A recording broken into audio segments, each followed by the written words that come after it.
Hello, Miss Minecraft Missy here, and I am going to read episode 3. It's called Molly and the Tornado, article by Mike Daniels.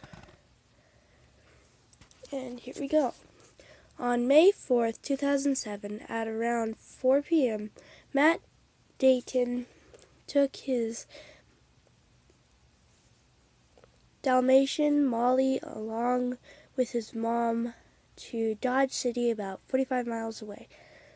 They returned home at around 7:30 p.m., and the sky was looking uneven to the south and southwest. Matt told his mom that they would be having company a little later, for he knew their next door neighbors, the Kilgores, didn't have a basement. Sure enough, within 90 minutes, Bob and Kidda Kilgore were knocking on Matt's door. At this time, Matt noticed Molly's behavior was changing. As Bob and Matt went outside to view the clouds, he told Molly to stay with his mom. He never left her side and the rest of the evening. Once they saw that the storm was developing to extreme danger, they called their neighbors across the street, whose house had a concrete subfloor over their basement. Neighbor Rick met them in the middle of the basement of the street and helped with getting Matt's mom and the others into the basement. And again, Molly didn't leave his mom's side. While in the basement, the wind speeds picked up, and the howling effects of the tornado grew. The EF5 tornado hit Greensburg, Kansas at 9:50 p.m.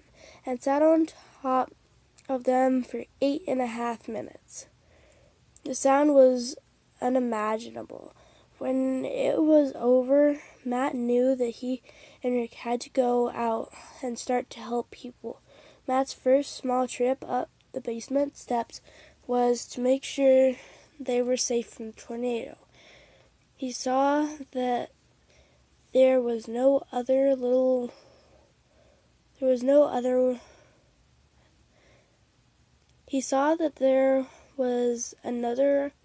little one bouncing up and down a distance away, so they went back down with the others. After several minutes, when all was clear, they went back out to assess the damage and see who they could help.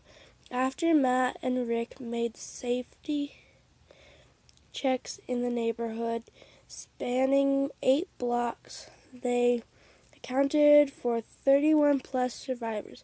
Within a couple of hours, they were asked to leave the basement that protected them and move to a Red Cross shelter. While climbing up over the debris, Molly never left his mom's side. As they were exciting their basement,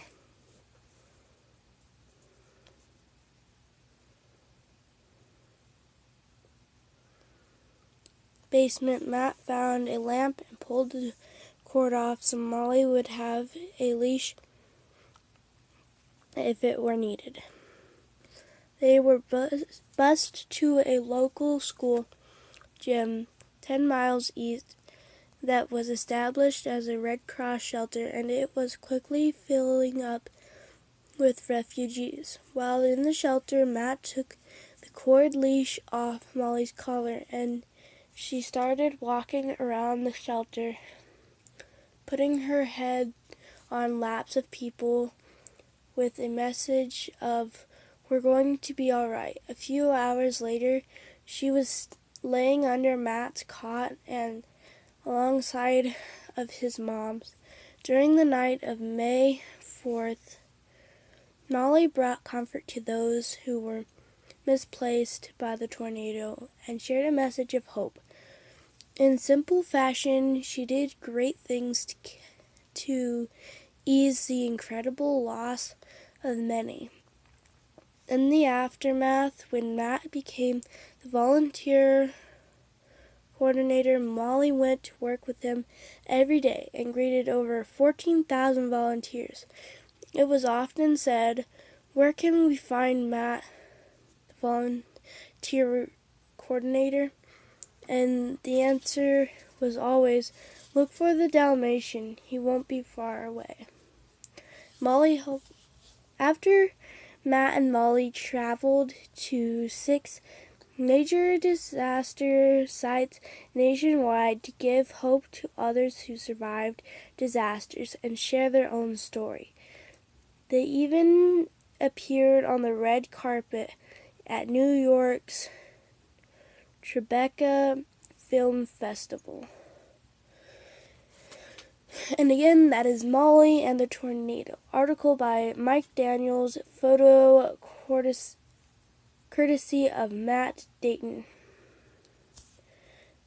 Bye, hope you like.